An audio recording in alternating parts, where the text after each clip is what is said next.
directement parce que Mamour Diallo a été lavé par toutes les juridictions yi nga xam ne ñoo doon. Je parle du rapport de l'OFNAC. Le dossier de 94 milliards. Mamour Diallo a été lavé par la justice du pays. Et nous ne saurions être des magistrats à la place de ceux qui ont été légalement Par une commission de l'Assemblée nationale. Il a été lavé à grande eau. Il a été lavé par les juridictions compétentes. Donc ce dossier-là, il s'est dafa nekk français. Dafa nekk comme ni ko sëñ bi waxee. Dañuy xool nit ñi naka la ñu duggee ci politique. Ma koy fàttali ni Sonko dafa fen ba ñu dàkk ko ci fonction publique. ñu rafetal kàddu gi rek. maanaam dafa sos am sorry maa ngi jéggalu maanaam la moralisation du débat public. Pour les enfants qui nous regardent, je m'excuse, il est plus indiqué de dire qu'il a raconté des balivernes ba ñu génnee ko ci fonction publique ne ko il est disqualifié pour mu servir l'État du Sénégal. Ça pose le problème déjà koo xam ne yow dañ la jël en tant que commis de l'État ñu disqualifié la ne la tu n'es pas apte. Département État nga bokk ci ñu koy gérer il n'était même pas chef léegi nga ne yow réew ma ngay gérer te yow dañu la disqualifier pour nga gérer benn bokk ci ñi gérer benn département de l'État. C'est un problème, c'est une contradiction majeure qu'il convient de régler. Il faut que ñi nga xam ne ñoo yow pouvoir ñu dénk suñu réew leeral ñu ci aspect boobu. Nit ku ñu dàkk ne mënoo bokk ci ñi yow benn département wu État est-ce que waroon na mën a bokk élection di laaj carrément à gérer toute l'administration de ce pays. Ñu ñëw maintenant ci donc que moom il est entré en politique avec le mensonge. Il a utilisé le mensonge dafa jël sos ak fen def ko gànnaay ci mbirum politique te loolu yëpp moom leer na te boo leen seetloo lu mu wax dootu ci dellu si dootul indi ay leeral. Dafay ñëw indi benn sos gëmloo nit ñi que lii muy wax ni dëgg la ba maas yi jël ko intégré ko mu avancé ci beneen sos. ciblé beneen adversaire politique. 94 milliards yi bañ ko woowee dafa nekk campagne talul te ñëw wuyu leeral sénégalais yi ci li nga xam ne moom wax na ko ba mu doon riir boo xam ne musuta am ci àddina. te riir boobu ci diggante bi mu xaw ci yàq carrière doomu aadama. Un citoyen sénégalais qui est Mamour Diallo. moom mu aspiré yor Sénégal waroon na mën a nekk kuy sàmm kuy aar Mamour Diallo ak njabootam mu sànni ko il a jeté en pâture au Sénégal ñëpp en benn père de famille benn doomu jàmbu koo xam ne yaayam comme moom yaayam a du mérite s'est sacrifié pour l'amener parce que n'est pas énarque qui veut. Donc nga yàq pratiquement carrière nit kooku après nga dellusiwaat dem di def say pérégrination nocturne c'est déambulation nocturne nga déambuler ba def la nga xam ni daanaka dañ ko tere yoon da koy tere am doomu Sénégal génn ne yow da nga yegg ci man te d'accorduma woon ba nga yegg ci man nga daal di tëb rek ne Macky Sall nee nañ complot la Macky Sall moom a complot tout comme chaque fois qu'il fait une bêtise Mame Mbaye Niang moo ko porté plainte mais buy wax Macky Sall lay wax. C'est une obsession benn obsession boo xam ni la il faut le dire attitude man damay dem di gëstu nit jëmm ji nga xam ne mooy Ousmane Sonko wax naa ko bind naa ko tey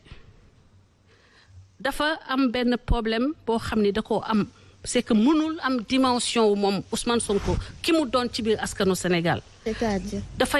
dafa am benn sentiment de toute puissance tey dafay natt boppam ak état wu Sénégal maanaam bras de fer. xam nga nu ñuy defee bras de fer. moom dooleem lay natt fi mu ne nii ak askanam ak réewam ak état am avec cette nation et ça lui plaît mu bañ a dem génn di football pour won nit ñi ni que man gis nga ni ma toll demuma te mujjewul fenn et c'est extrêmement grave. D'accord. beneen bi mooy lu day ni koo xam ne yow ba nga demee ci salon de massage bi da nga ne xale yi man je suis l'homme le plus recherché du Sénégal nga am négligence majeure bu day ni boo yegsee da ngay ñëw àndoo ak garde corps puis ci période Covid nga mënoon a feebar Covid on sait que ça c'est des millions de morts de par le monde. nga mënoon a wàll maanaam nga wàll xale yi nga fekk ci salon ba te y en avait au moins dans cette famille là y avait amoon na au moins juróomi bant maam yàlla. ndax Ndeye Khady ngi fa jëkkëru Ndeye Khady ngi fa. seen doom Ndeye Khady mu ngi nekkoon jigéen ju warul ñooñu nga xam ne ñoo gënoon a vulnérable au Covid maanaam Covid dafa nekkoon ñoo xam ne jigéen yu warul yi dañu leen doon aar. plus particulièrement plus spécialement que par rapport aux autres citoyens yow nga ñëw foo xam ni mënoon nga wàll jigéen ju warul jooju est-ce que sax doomu Ndeye Khady bi faatoo est-ce que moom wàlluwu ko Covid te xamuñu ko on ne peut pas savoir parce que Ndeye Khady nee na ñaari doom la amoon ñaari seex la kenn ki dafa faatu ñeneen ñi mën nañu am immunité mais xale kii ëmb peut-être que seex yi am na ci kenn koo xam ne chopé na virus bi perdre la grossesse on peut pas savoir mais maintenant ça montre l'irresponsabilité de ce monsieur-là quand bu fekkee ni da ngaa dugg ci politique di wane ni yow sa loxo dafa set yow da ngaa jub yow mosoo sàcc un franc nga xëy suba teel woon ñu ni que tu es expert en vol parce que daf ñoo wax ni dafa doon sàcc pitax ba mu nekkee xale dafa xamoon na technique am na expertise ci sàcc dafay sàcc ay pitax daf leen di sotti parfum daf leen di sotti parfum day sotti pitax yi parfum pitax yi ñëw mu sàcc daal di jël pitax yi jaay ko 300 francs balaa borom pitax bi di ñëw loolu ça veut dire quoi alors mooy ni wax na xale yi ni que mun ngeen di sàcc tant que vous n'êtes pas attrapé donc ça c'est à pertes et profits beneen bi mooy ku mënoon a def stratégie de sàcc yooyu et de dissimulation yooyu bu ñu la joxee les fonds de ce pays-là les caisses de ce pays qui a volé un œuf pourra demain voler un bœuf donc sàcc bi ñuy wax di ko xasee ñii nekk fii au pouvoir donc Ousmane Sonko war nañu tey ni moom expert la en vol alors Françoise sànq da nga tudd dossier bi nga xamante ne moom moo dox ci digganteem ak Adji Sarr yéen itam depuis le début boobu ba tey yéen a ngi wax ne que vous détenez des preuves mais ba tey gisuñu dara vous en avez réellement man comme je le dis mon combat est un combat de principe wax naa ko que li ma doon xeex ñun lu ñu doon xeex mooy le déni de justice que ñu imposer dëkk bii nii am na citoyen boo xam ne kenn mënu ko yóbbu devant la justice maintenant ndax aji am na ay preuves xalaatal un peu xale bu am 20 ans 17 millions de Sénégalais attaqué wul kenn ku dul Ousmane Sonko. Pendant 2 ans elle vit quasiment sous la menace de mort 24 heures sur 24. stress boobu coono boobu mënatul liggéey mënatul dem mënatul ñëw pendant 2 ans ku amul ay preuves dina traîner coono boobu douleur boobu torture mentale boobu pour lan pour se retrouver face à la presse di laaj que ñu defal ko kii public procès public te Sénégal nu mu toll c'est la seule personne bi nga xam ne Ousmane Sonko ñemewu ko la seule personne boo xam ne Ousmane Sonko bi wax ci moom day lox lu tax mais xam na xale bi xam na am na bés ñëw na fa am loolu révélation la ñëw na fa ndax li muy bëgg xaalis parce que ñaari yëf lay jaamu ci àddina muy jigéen ak xaalis maa wax loolu maa ko assumé nañ ma porter plainte ma génne preuve loolu mani dafa dugg ci jacuzzi bi bëgg dem ñu defaral ko jacuzzi bi muy waaj a dugg am militant bu ko woon ne ko xaalis baa ngi nii mais maa ngi dem aéroport de mu soluwaat dem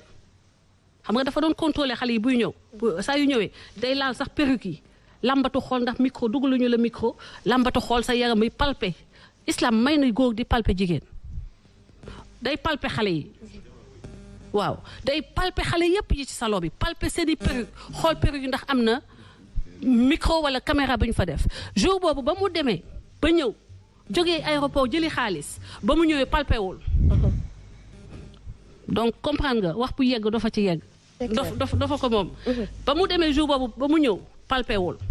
waaye am na jamono mu toog ba ci yàgg ne waaye lii day nugoo caméra de waaye tellement il est habitué à son jacuzzi dafa bëgg jacuzzi il n'est pas allé vérifier vraiment ndax loolu caméra la. C'était une caméra. C'était une caméra. D'accord. Alors Aliou Sow je le disais